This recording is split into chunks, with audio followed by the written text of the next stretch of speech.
Olá pessoal, estamos aqui reunidos para mais uma resolução do Alternativo Resolve.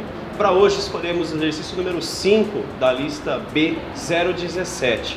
O exercício da FUVEST de 2014 fala lá: a fenilcetonúria é uma doença que tem herança autossômica recessiva. Ele pede para que consideremos então a prole de um casal heterozigótico quanto à mutação para essa doença. Vamos fazer alguns cálculos e resolver as questões seguintes. Bom, considerando então esse casal heterozigoto, vamos fazer o cruzamento deles. Então ele quer dois indivíduos azão, azinho, o pai e a mãe. Vamos representar aqui no quadro de Punnett indivíduos azão, azinho, os gametas em azul aqui da parte de cima, e azão, azinho em vermelho na lateral esquerda, que são os gametas femininos vindos da mãe. Cruzando aqui, azão, azão, cada um vindo de um dos parentais, azão, azinho, azão vermelho vindo da mãe, azão, azinho com azão azul vindo do pai, e o indivíduo azinho, azinho, que é o homozigoto recessivo.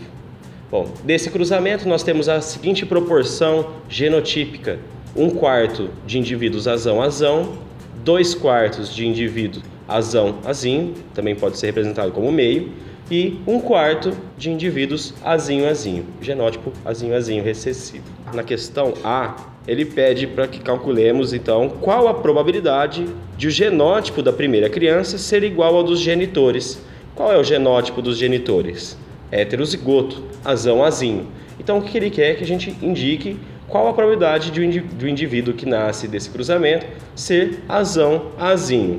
Olhando aqui no quadro, nós temos azão, azinho em dois lugares, né? Um que o azão veio da mãe e um que o azão veio do pai. Como eles são diferentes entre si, a gente tem que considerar os dois de formas separadas.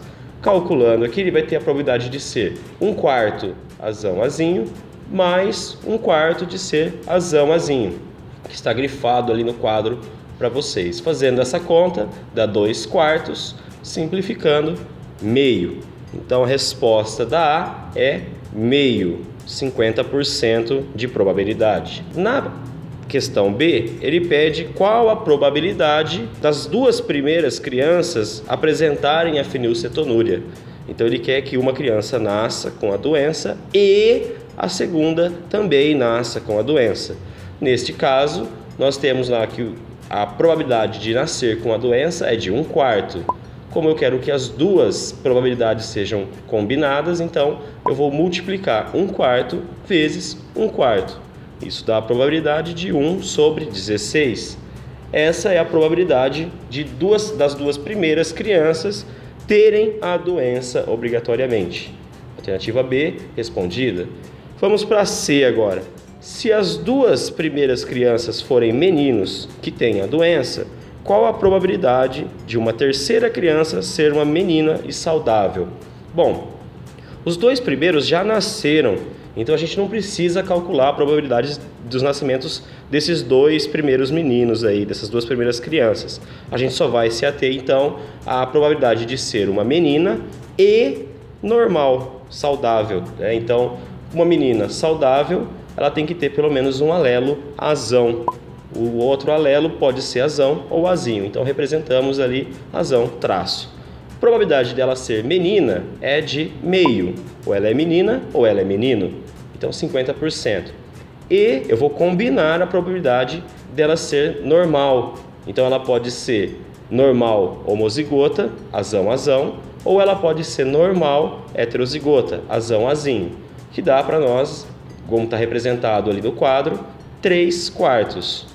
Multiplicando essas duas probabilidades, 3/8, 3/8. Então essa é a probabilidade da terceira criança ser uma menina e saudável, ok? Como já nasceram as duas primeiras crianças, eu não calculo a probabilidade delas. Eu só vou calcular dessa terceira menina aí. Na D, ele pede para que calculemos, então, se a primeira criança for clinicamente normal, qual é a probabilidade de ela não possuir a mutação que causa a fenilcetonúria. Nesse ponto, temos que prestar atenção neste enunciado, porque ele fala que a criança já nasceu e ela é clinicamente normal. Sendo assim, esse indivíduo azinho, azinho, ele não pode ser considerado na probabilidade. Então a gente fica trabalhando somente com os indivíduos normais, que apresentam os seguintes genótipos, né? Azão, azão, ou azão-azinho, certo? Para não ter o alelo que causa a fenilcetonúria, ele não pode ser heterozigoto. Então, desses 3 genótipos possíveis, ficamos apenas com o genótipo azão-azão, que nos dá a probabilidade de 1/3, né? Dos 3 normais, apenas um dos genótipos corresponde à ausência da mutação que causa essa doença. Bom, pessoal, então terminamos a resolução por aqui. Espero ter ajudado. Se você curtiu, dê um like no vídeo, compartilhe com seus amigos aí para que eles fiquem por dentro desse conteúdo e se inscreva no canal para ficar por dentro das novidades que vão ser lançadas. Beleza, pessoal? Até a próxima!